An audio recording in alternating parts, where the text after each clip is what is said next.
et pas forcément toujours marqué. L'enregistrement a été déclenché, hein, si j'ai bien compris, je préfère le dire à toutes et à tous aussi. Oui, Euh, pardon, j'ai oublié de demander. non, non, pas de souci. Avec Zoom, j'ai l'habitude.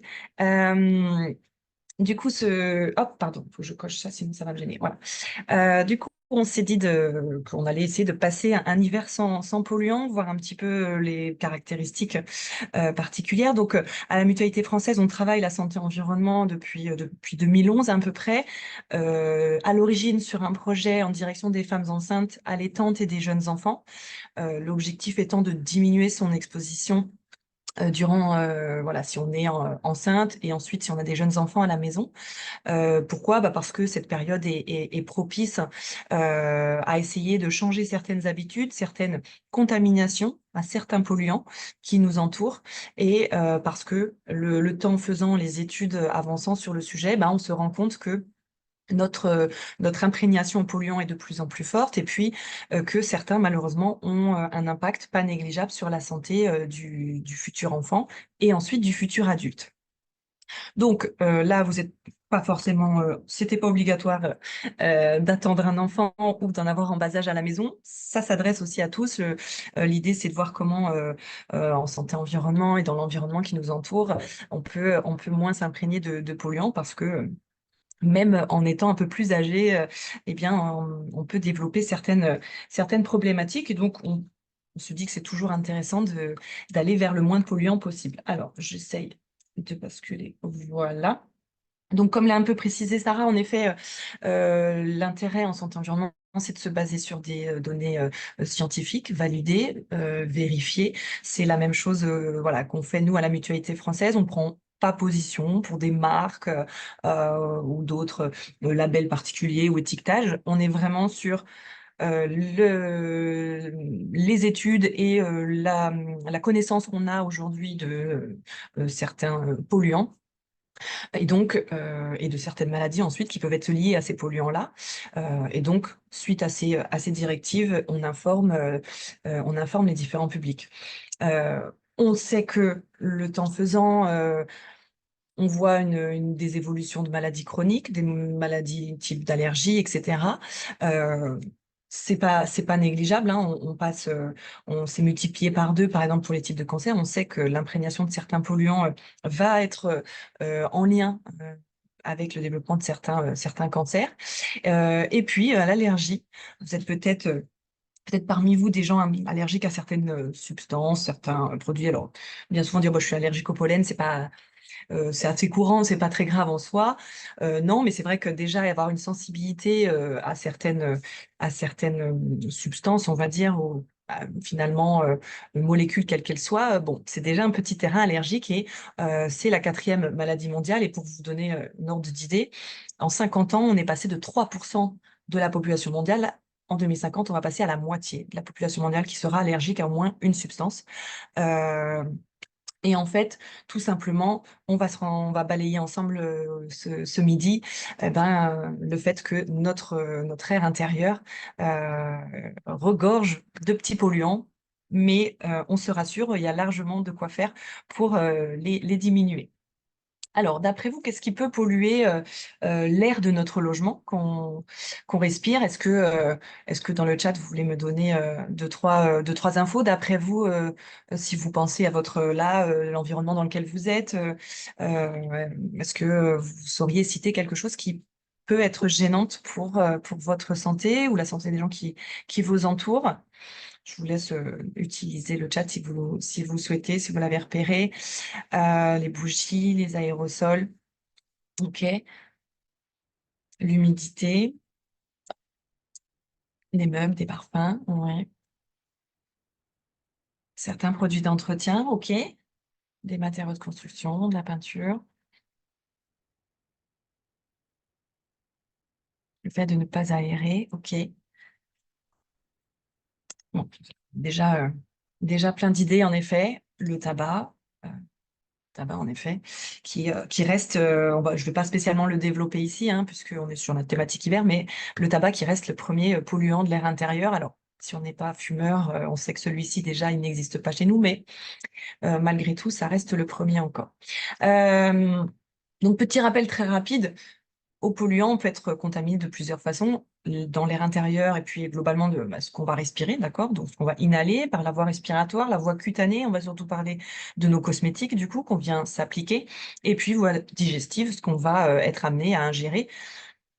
Ça peut être, évidemment ce qu'il y a dans notre assiette, nos différents, composants, des voilà, des ustensiles de cuisson et cetera, mais aussi des cosmétiques qu'on vient, ingérer.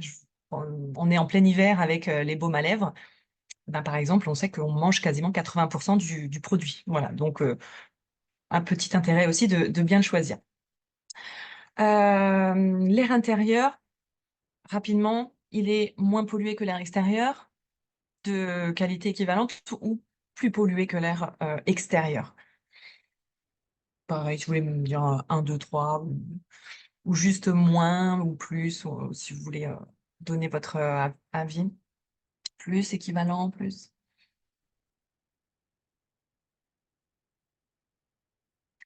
Alors en effet, il est plus pollué que l'air extérieur, 6 à 8 fois plus pollué que l'air extérieur.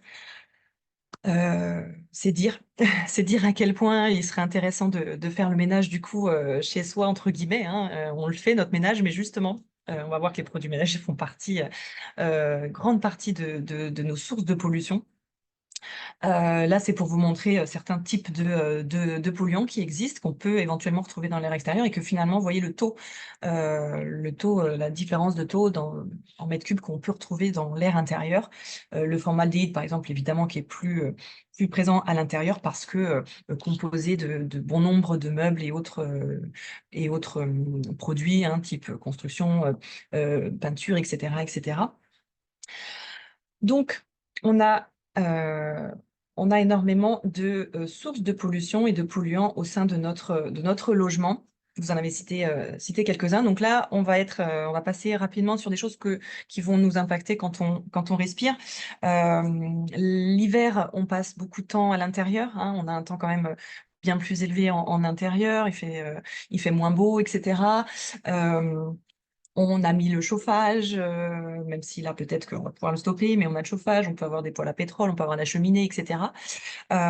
Et puis, finalement, voilà, on sait aussi qu'avec les différentes politiques, tant mieux, nos logements, il y a eu, une politique d'isolation des logements et cetera, hein. On a des de calfeutration aussi et cetera, mais clairement, du coup, il se trouve que depuis, plusieurs années, on a, un air bien plus confiné qu'avant. Et c'est pour ça qu'on note, des changements sur la santé, humaine.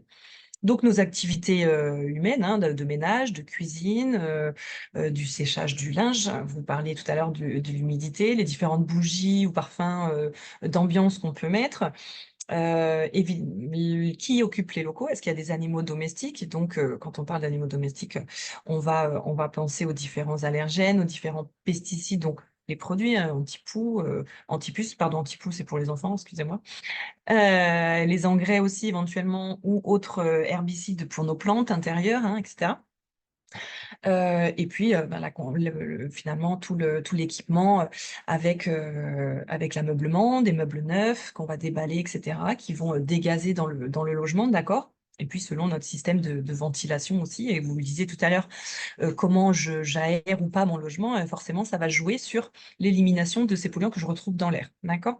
Ça, c'est ce que, bah, on va respirer dans notre logement, dans un milieu du travail, hein, par exemple, je suis au bureau, bah, c'est pareil, je suis enfermée, ça va être dans le temps passé aussi dans les transports, en commun et cetera. On passe vraiment énormément de temps et les enfants, c'est pareil, hein, voire plus parfois.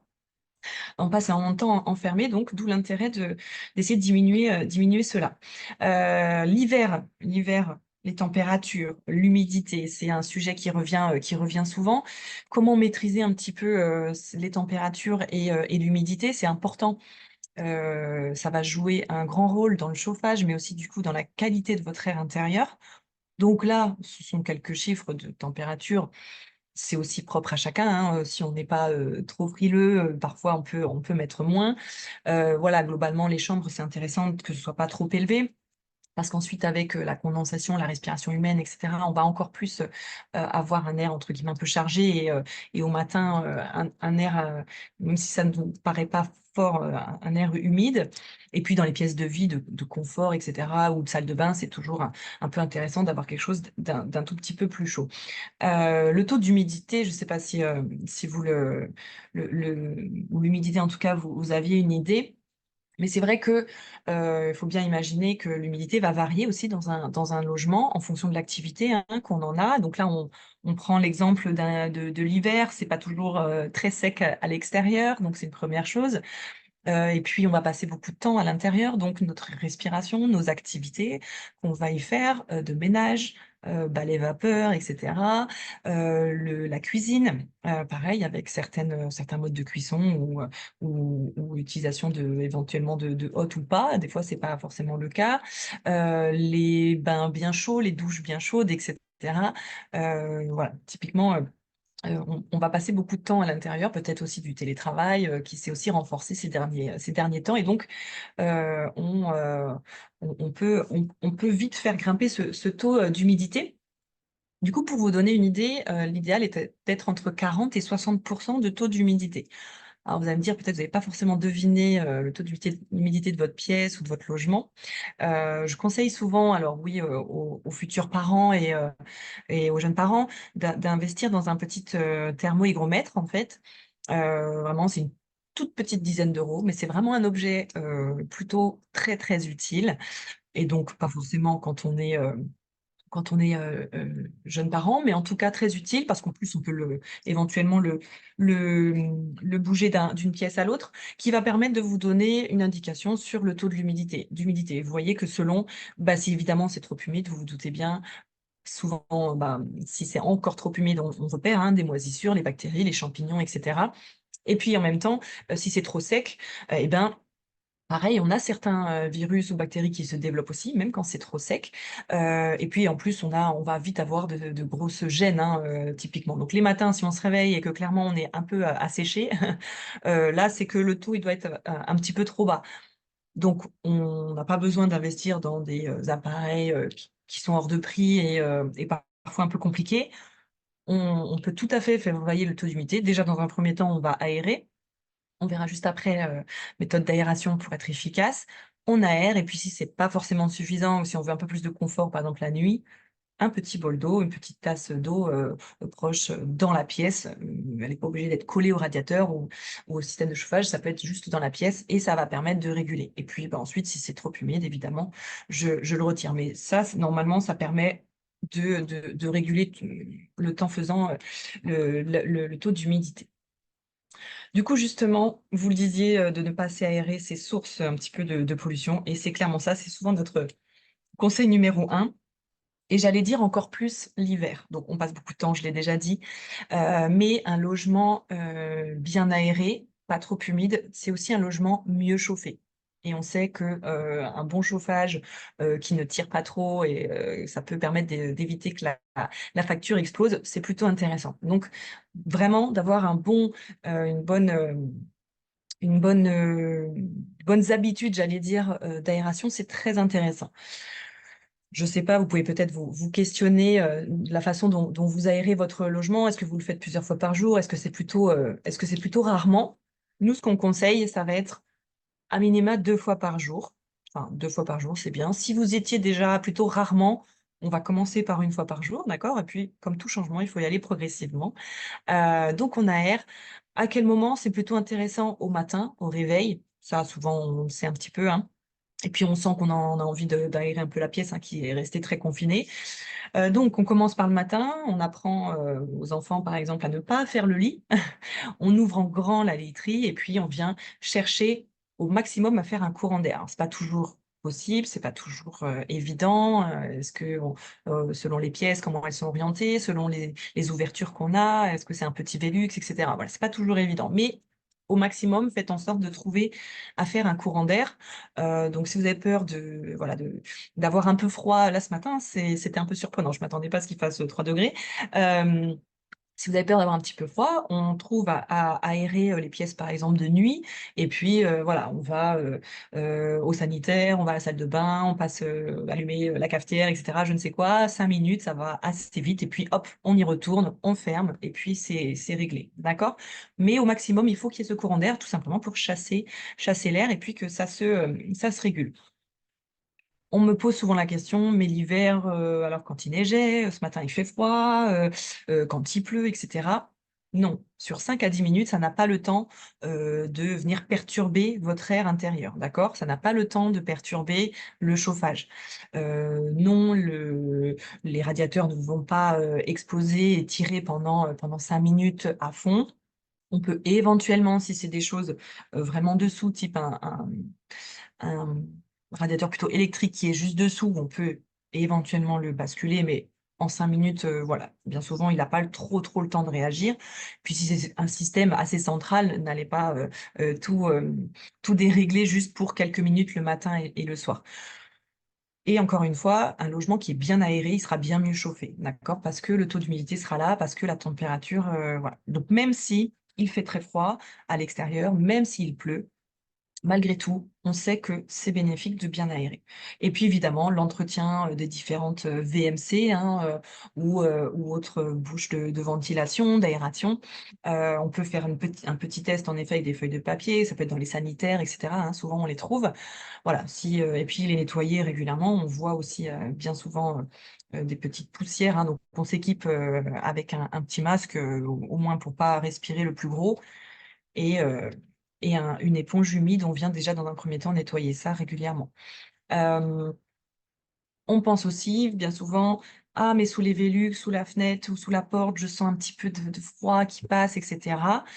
Ça ne c'est on est beaucoup plus sensible à ça, l'hiver parce qu'on se dit: «Oh mais je chauffe et du coup je sens des courants d'air froid».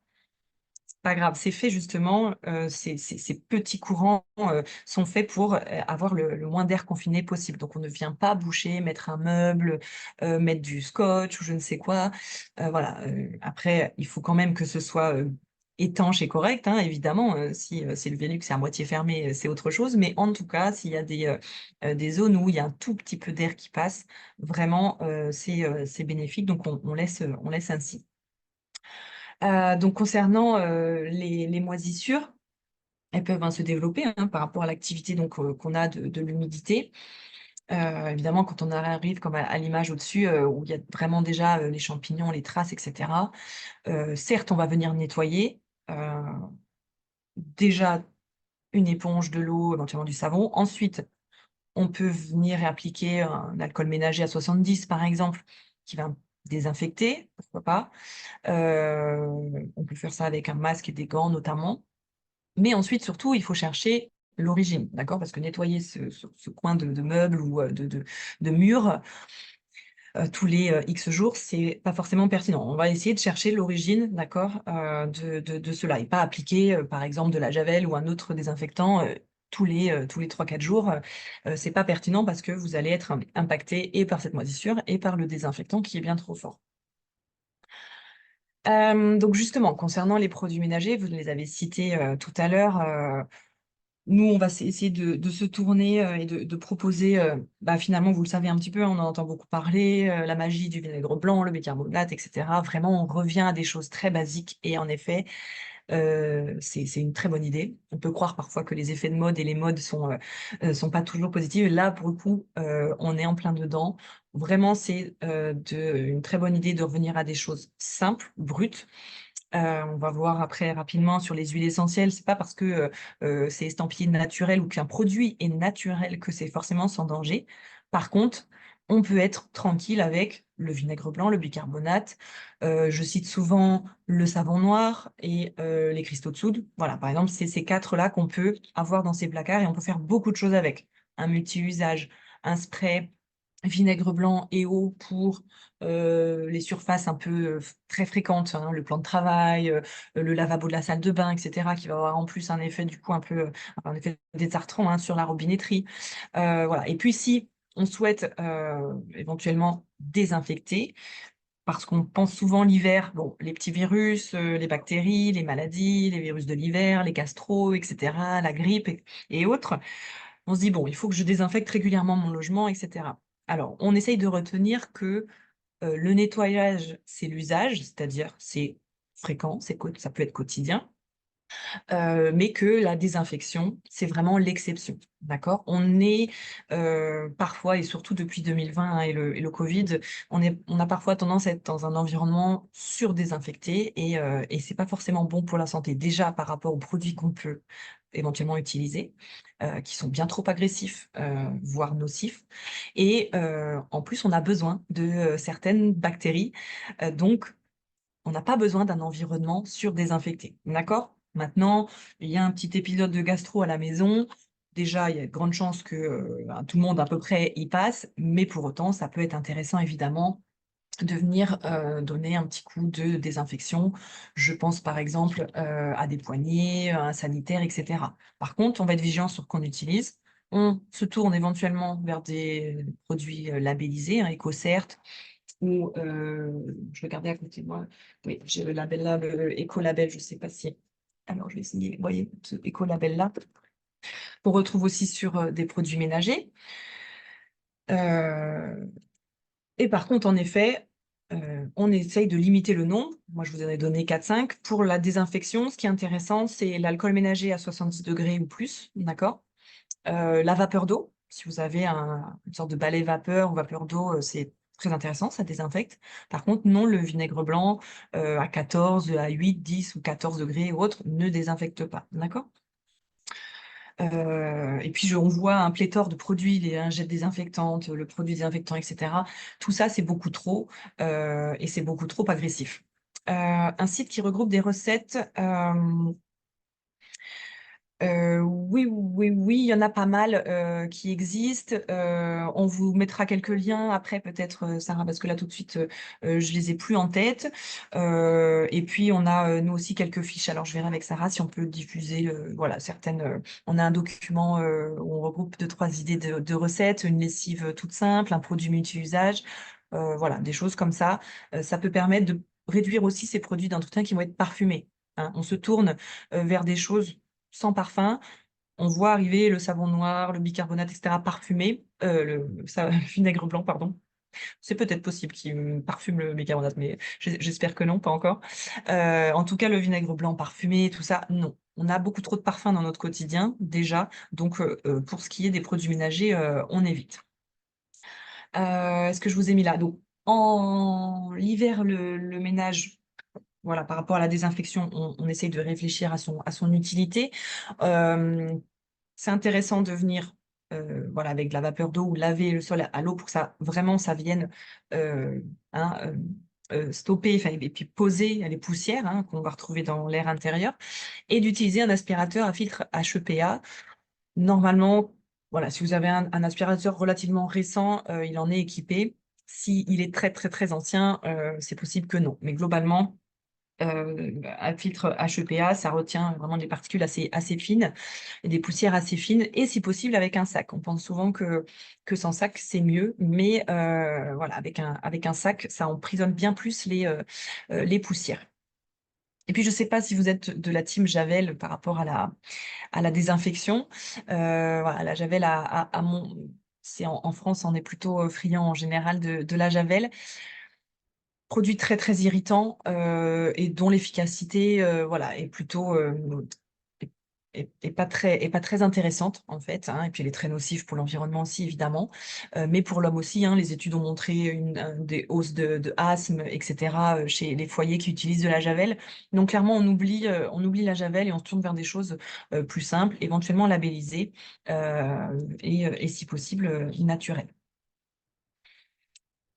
Bah là, je vais passer rapidement. Je ne sais plus jusqu'à quelle heure on en a, mais je ne veux pas vous prendre non plus toute la pause. Il y a beaucoup de choses à voir, mais voilà, pour faire un bon ménage l'hiver, on vous donnera quelques recettes avec des choses tout à fait simples. Par contre, pour dépolluer son air intérieur, on oublie les plantes dépolluantes qui sont simplement quelque chose de marketing, hein. Il y a pas, ça n'a pas prouvé son efficacité dans nos logements où il y a multitude de pesticides, de polluants, etc. Et et où il y a des surfaces très grandes, hein, des quantités d'air importantes. Donc c'est marketing. Si vous voulez avoir des plantes, c'est très bien. Ça fait du bien au moral, ça fait beaucoup de bien. et on est simplement vigilant comment on les entretient. Tout ce qui va être papier d'Arménie, encens, etc., c'est source de pollution, puisqu'on a déjà rien que la combustion, d'accord, dans un premier temps, qui va émettre donc le monoxyde de carbone, qui va émettre des particules très fines, et donc on n'apprécie pas trop ça pour l'air intérieur. On a envie d'en utiliser, pourquoi pas. Après, on cherche à aérer le logement. Si on les utilise dans un but de changer l'odeur, par exemple, changer une odeur, on a fait du poisson, je ne sais quoi, il n'y a que l'aération qui sera très efficace. Avec un spray hein, de ce type-là, peu importe, voilà, un petit bonbonne aérosol, on va simplement surcharger notre air de parfums et de polluants, et en fait, ça ne va clairement pas spécialement changer l'odeur. Pareil, l'hiver, je ne sais pas si vous connaissez un peu des sprays assainissants, purifiants, etc., aux huiles essentielles. On se dit, bah, je vais un petit peu désinfecter mon air pour pas être malade l'hiver, etc., etc. Alors, si on lit dans les petites phrases hein, derrière de recommandations, c'est indiqué quand même ne pas respirer. D'accord? Et puis, on a des pictogrammes de danger, donc notamment la croix, qui a changé depuis, parce que cette bouteille doit faire un petit peu quelques temps, mais qui est tout simplement irritant et mauvais pour la santé. Donc, on peut se dire qu'un produit assainissant, c'est pas spécialement une bonne idée. Rien ne prouve que en mettant quelque chose comme ça, de ce type-là, dans l'air intérieur de mon logement, je vais du coup tuer ce virus qui se baladerait dans l'air, d'accord? Donc non, et au contraire, je viens un peu me polluer et charger mon air en substances qui sont loin d'être bonnes pour la santé et inoffensives. Donc on est vigilante avec ça. Les huiles essentielles, pareil, l'hiver, c'est souvent aussi propice. Alors, l'été pour lutter contre les moustiques et autres, et l'hiver, ça va être un peu pareil pour se dire, je veux mieux respirer, je veux combattre un rhume, etc. Alors, on se fait bien accompagner par les professionnels parce que toutes les huiles essentielles ne sont pas sans danger, d'accord? Oui, il y a des plus forts risques quand on parle pour les enfants ou des personnes déjà sensibles, évidemment, mais même chez les adultes, hein. Donc, on se fait conseiller, accompagner sur ça, mais on retrouve beaucoup de produits à l'intérieur, le limonène, le menthol et autres qui, eux, sont source d'allergies. Certains sont irritants, neurotoxiques, etc. Donc, que ce soit pour l'inhalation, que ce soit en diffusion ou à faire chauffer, vraiment, c'est pas spécialement recommandé, mais si on y tient, on peut avoir quelques informations auprès de professionnels qui maîtrisent cela et qui vous connaîtront aussi. Peinture dépolluante, pareil, ça n'a pas spécialement prouvé son efficacité. Si on rénove son logement, en plus l'hiver, on va quand même chercher à aérer pendant les travaux et après les travaux, et on limite notre temps dans cette pièce. Au moins, quand on refait une chambre d'enfant, on parle d'à peu près 3 mois. Mais bon, pour que certaines peintures, ça peut être un peu moins, mais en tout cas, il va falloir être bien discipliné sur l'aération. Et donc les purificateurs d'air, hein, je l'ai cité pour les sprays, mais il en est de même un peu pour ces boîtiers ou ces appareils, hein, voilà, c'est pas spécialement efficace. En tout cas, c'est moins efficace que de bien aérer son logement. Et puis, bien souvent, ça va aussi réémettre des poussières. Et puis dans notre assiette, parce que l'idée c'était de faire le tour de l'hiver un petit peu, hein, comment se polluer le moins possible. Rapidement, dans notre assiette, ben, on a plusieurs polluants potentiels. Autour des pesticides, c'est bien souvent le premier auquel on pense. On a aussi certains additifs hein, qui sont pas spécialement bons pour la santé. Et puis, on va essayer de balayer rapidement ce qui se cache derrière le label et les ustensiles, éventuellement la consommation d'eau. Mais déjà, la consommation d'eau, on est OK sur le fait que c'est de bonne qualité, malgré ce qu'on peut parfois penser. Voilà, c'est l'aliment le plus contrôlé en France, donc on se rassure aussi quand même là-dessus. Euh, donc, les pesticides, c'est possible quand même de limiter notre contact à ces polluants, hein, tout simplement, j'allais dire. Ils polluent à la fois l'environnement, mais aussi nos assiettes, finalement. Euh, on va tâcher de bien laver et éplucher nos fruits et légumes.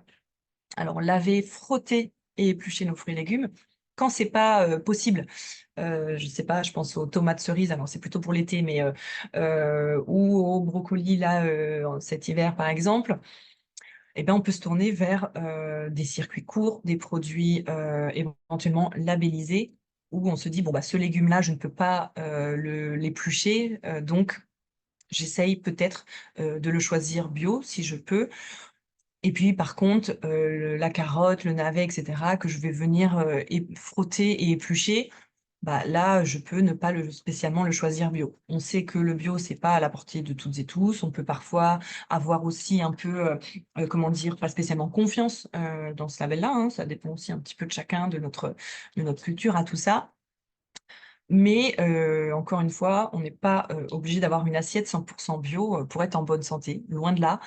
Par contre, ce qui est intéressant et ce qu'on encourage à faire, c'est de se tourner vers, évidemment, des aliments qui, ben, vont avoir le moins de traitement possible et pour ça, l'astuce à retenir, c'est de respecter les saisons.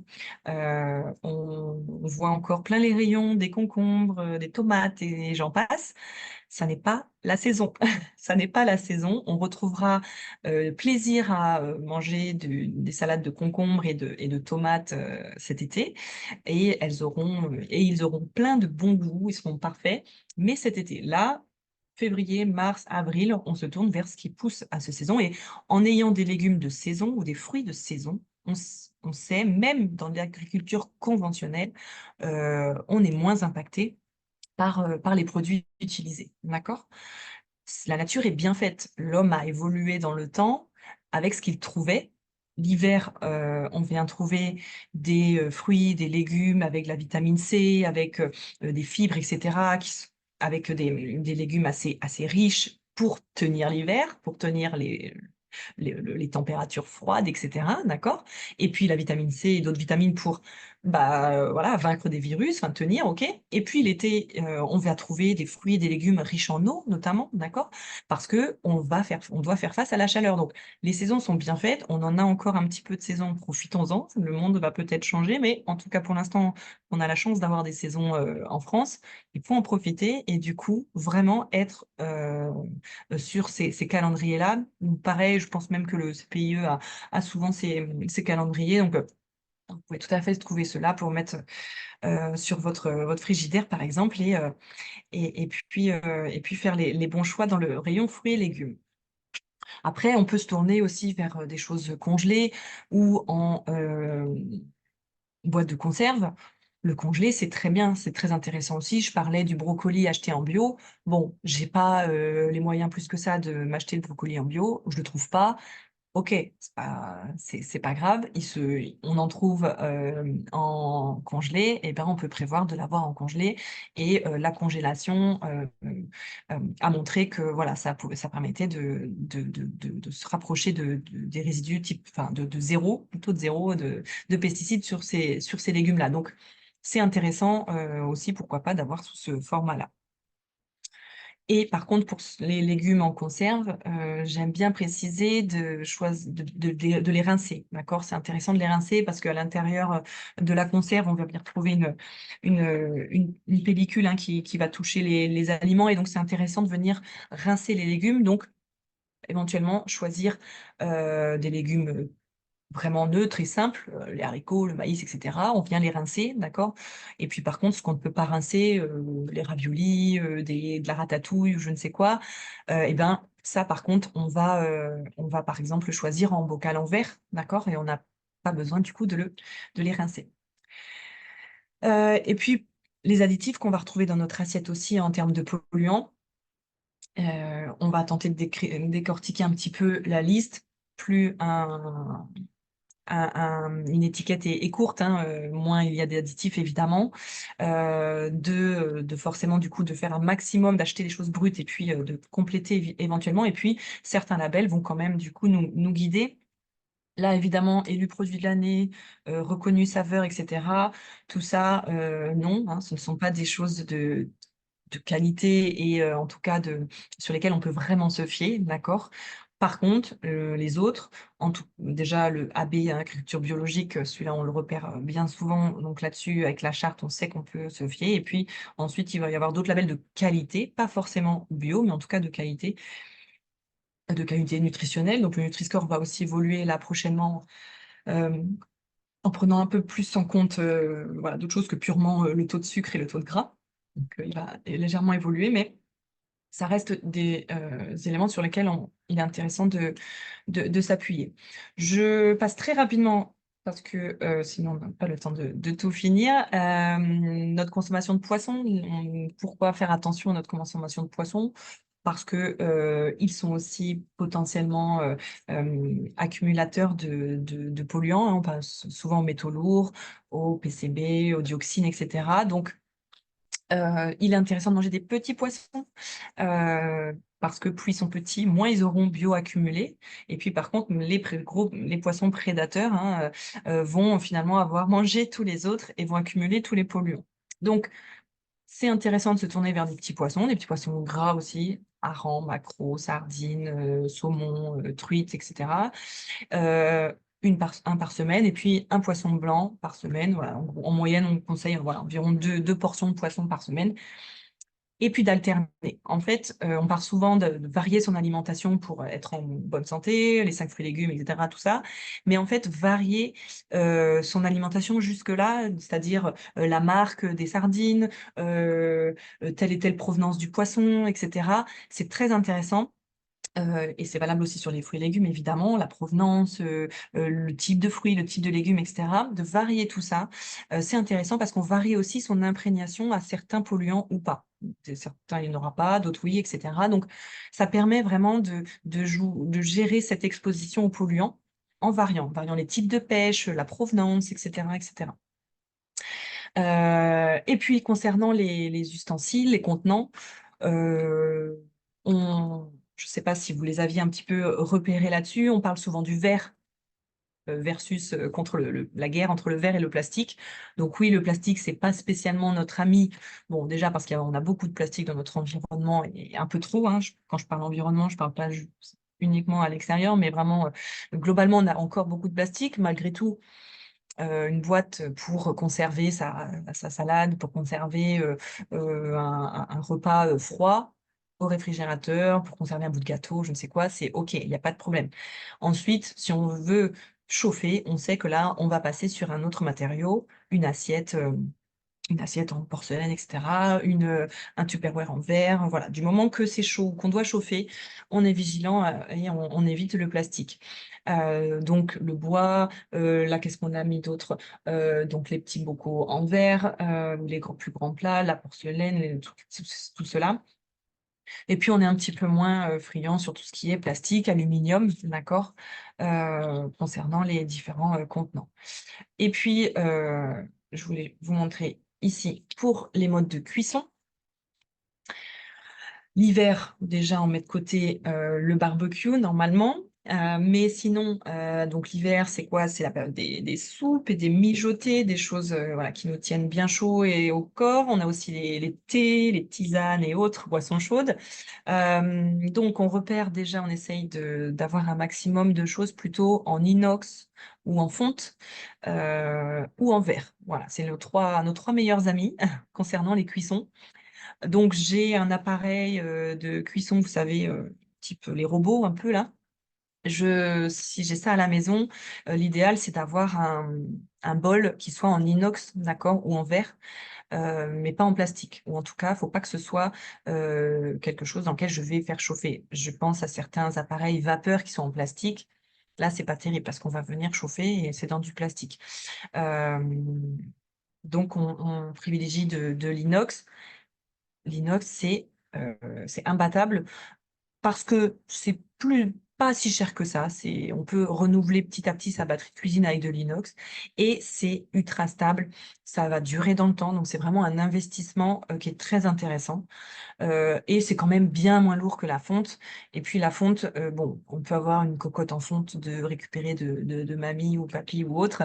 Les vraies cocottes en fonte, hein, qui sont légèrement poreuses, etc. Ça, c'est super, mais c'est pas non plus ce dont on se sert le plus souvent. Voilà. Et puis, pareil, si on a une bouilloire qui est en plastique, bon, peut-être prévoir de la renouveler, de la changer et d'avoir un intérieur en inox, d'accord, par exemple. Ça peut être, plutôt intéressant. Et on est moins friand également de tout ce qui va être revêtement des poêles anti-adhésives, hein, tout ce qui ne colle pas, parce que donc pareil sur, les poêles qui sont maintenant, on voit beaucoup en céramique, en pierre et cetera. Faut savoir que c'est les mêmes revêtements, hein, qu'il y a dessus, que c'est pas très stable, que globalement du coup dans le temps ça dure pas beaucoup de pas très longtemps.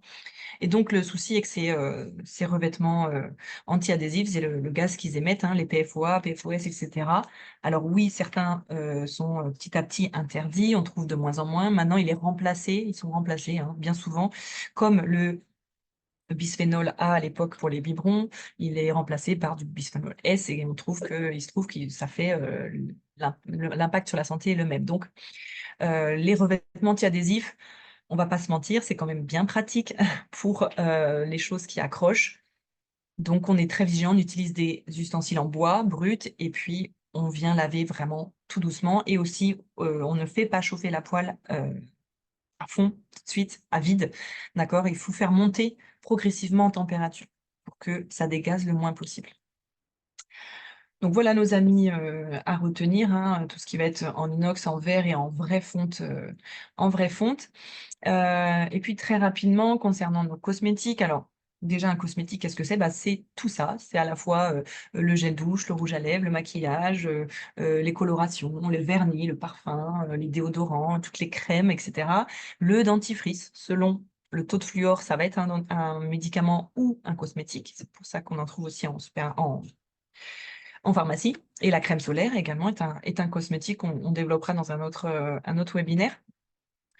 Donc tous ces cosmétiques-là, vous doutez bien que selon vous pouvez peut-être vous interroger, combien de cosmétiques vous utilisez par jour, mais en moyenne, on va être sur, en moyenne en France, une femme utilise en moyenne 16 cosmétiques par jour, donc c'est énorme. Un enfant, environ 3 ans, ça va être, de 8 à 9 cosmétiques, donc c'est beaucoup aussi.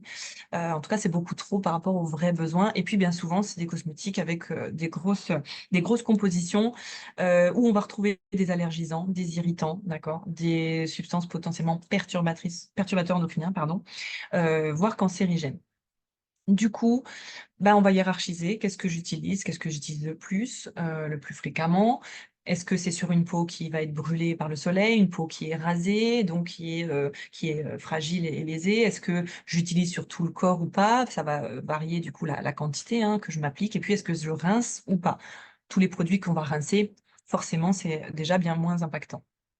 Du coup, on peut faire le tri comme ça. Et puis l'hiver, c'est vrai que nos problématiques, ça va être notre peau qui nous paraît sèche, qui nous paraît, un petit peu déshydratée comme ça. Du coup, on va se tourner vers, des huiles vierges, des huiles végétales vierges toutes simples, qui permettent éventuellement labellisées, mais même une huile pas labellisée, jojoba, calendula et cetera, c'est très intéressant. L'été, vous pourrez vous tourner vers l'huile de carotte, par exemple, pour entretenir un petit bronzage ou un petit teint hâlé si vous le souhaitez. Voilà, donc ces huiles-là où il doit y avoir que ça dans le produit, ça c'est intéressant.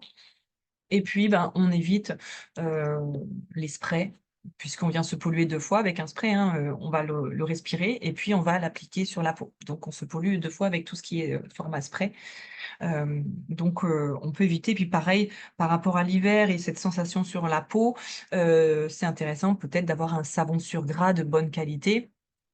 Par exemple, les savons d'Alep, heu à partir de 14 hein, le savon d'Alep, c'est baie de laurier, au moins 14 et huile d'olive et c'est tout. On essaye d'éviter, le savon d'Alep qui est parfumé et cetera. On essaye d'avoir le plus simple possible et oui, l'odeur est pas spécialement, fofolle, mais bon, on s'habitue aussi.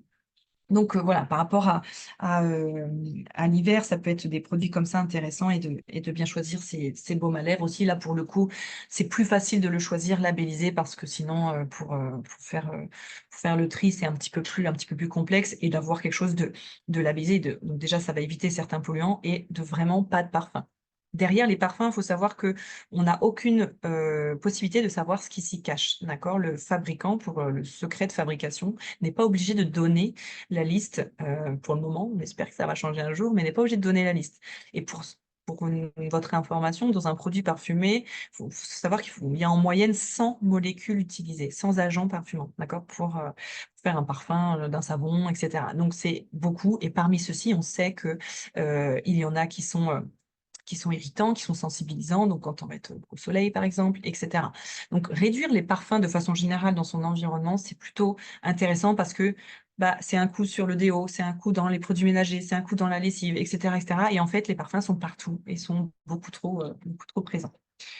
Voilà, donc du coup, en cosmétique, c'est essayer de faire le tri un peu pour hiérarchiser, dire, bah, de quoi j'ai vraiment besoin, de quoi j'arrive pas à me passer, et c'est le produit, la petite crème de jour qui, ne se rince pas, bah, peut-être la prévoir labelliser et puis peut-être que, tout ce qui est, en avec rinçage, le gel douche ou le shampoing, c'est pas la priorité parce que, globalement, ça va se rincer. Voilà un petit peu ce que je voulais vous donner, ce midi. Je suis désolée, j'ai mis, beaucoup de temps. Je ne sais pas, si j'ai trop débordé. Donc vous nous avez quittés certains pour aller travailler, vous avez bien fait. Il y a pas de souci. Je crois qu'on partagera, les éléments. Je sais pas pour celles et ceux qui sont encore là, s'il y a des petites questions, des choses que je n'ai pas, abordées. Hem Les parfums sont aussi nocifs que le tabagisme passif. Oui, oui, non, c'est une vraie plaie, hein, les parfums, vraiment. Parce qu'en plus, il y en a vraiment partout. J'ai cité certains éléments des huiles essentielles, mais il y a pas que ça et on est vraiment, très contaminé aux parfums globalement, donc qu'on soit sensible ou pas, c'est intéressant de les limiter. Hem Voilà, Sarah, je ne sais pas s'il y avait, il y avait d'autres questions. Je suis désolée, je suis allée vite, mais voilà. Pas t'inquiète, t'as pas tant dépassé, on était parti sur 45 minutes, donc c'est bon. Parfait. Ah bon, parce que je suis lancée, on peut passer l'après-midi ensemble, hein, je vous le dis, Oui, hein. oui, oui, oui, je sais. Hem, Je sais Hop, pas qu'est-ce s'il y que a je des questions.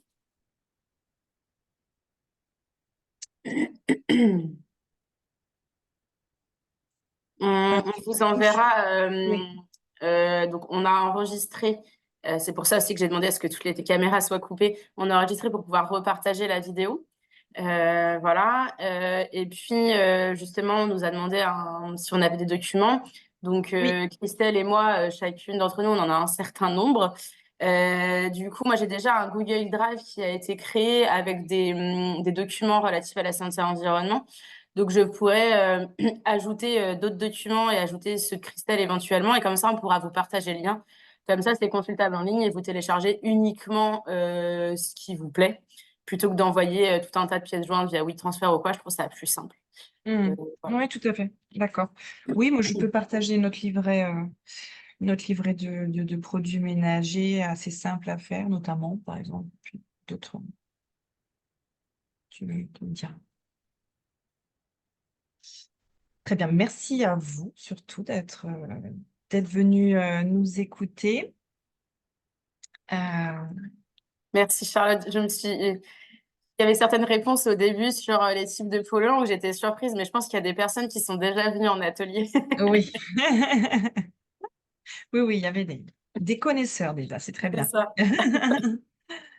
C'est très bien et du coup, on recommuniquera peut-être le prochain plus tard, Ouais. prochaine date. OK. Mmh. Eh bien, s'il n'y a pas d'autres questions, je pense qu'on va pouvoir mettre fin à la visio. Peut-être qu'on va rester juste toutes les deux, Christelle, 2 secondes à la fin. Voilà, je vous remercie à tous pour votre présence et j'espère vous revoir prochainement sur d'autres webinaires ou d'autres ateliers. Vous avez également dû recevoir un mail de ma part sur la journée objectif zéro perturbateur endocrinien. Il reste encore 1 ou 2 journées pour s'inscrire, donc n'hésitez pas si ça vous intéresse. Et merci à Merci à tous. Bonne journée. tous. Au revoir.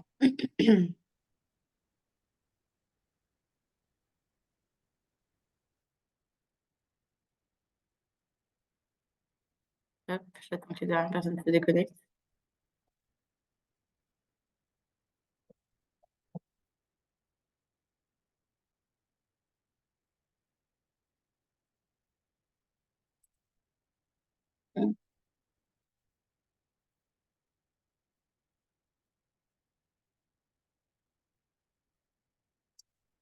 Entraîne tout.